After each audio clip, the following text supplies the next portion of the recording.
Turn it up. Oh, okay. UFC 318 Holloway versus Poirier 3 is live this weekend from the Smoothie King Center in New Orleans, Louisiana.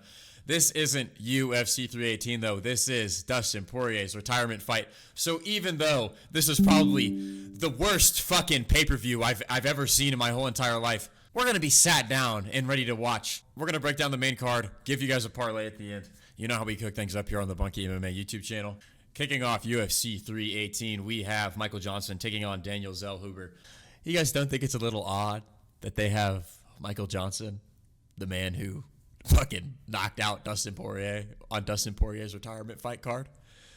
That's a little cruel, no?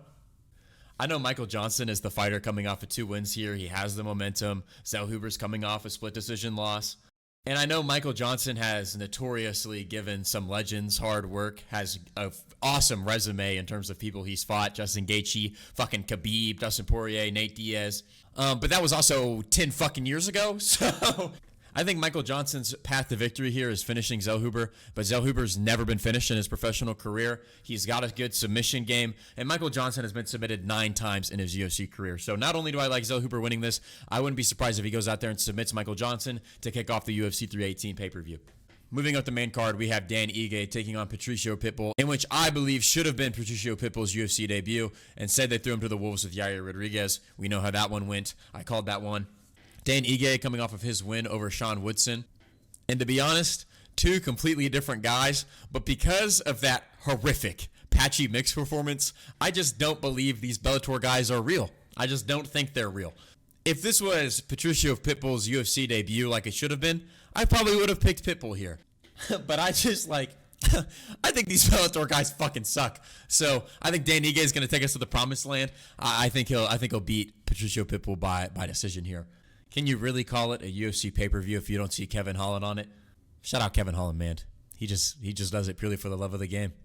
I'm rolling with Kevin Holland here. I'm not going to give you some crazy breakdown. What it comes down to is about 3 years ago, Li Jingliang, or as you all may know him as the Leech, got a brand new suit, all dressed up for that UFC 276 press conference, and he didn't even get to show it off. He didn't even get to do it. He didn't even get to show it off at the press conference.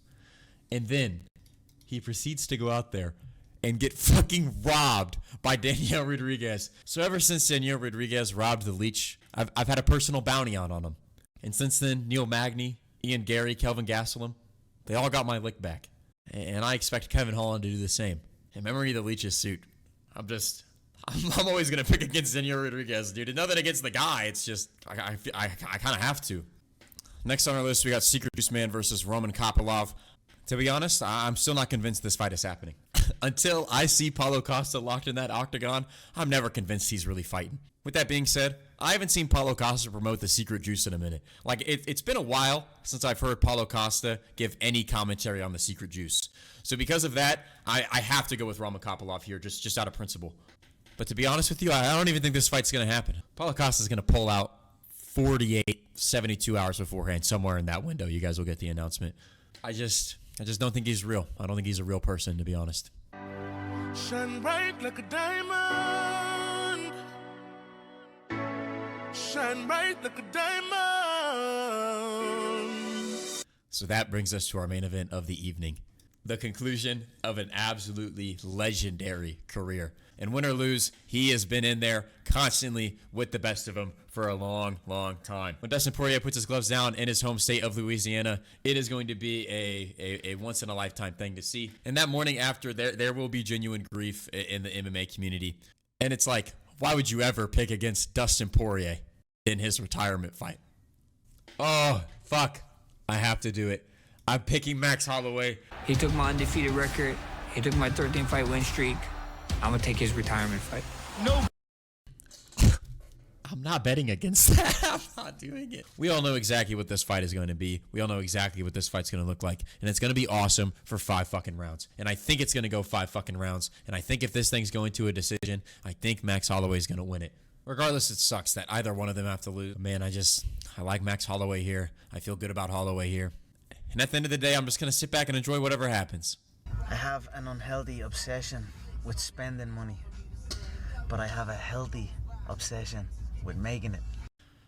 Bang. There it is. The bunky bet this pay-per-view is going to be that Holloway and Poirier go to the distance. That's minus 116. Dan Ige minus 186. And then, of course, I'm juicing Kevin Holland minus 440. That's a lock. Bunky bet plus 251. Go double your money real fast or something. We're going to feel all the emotions this Saturday. It's going to be awesome.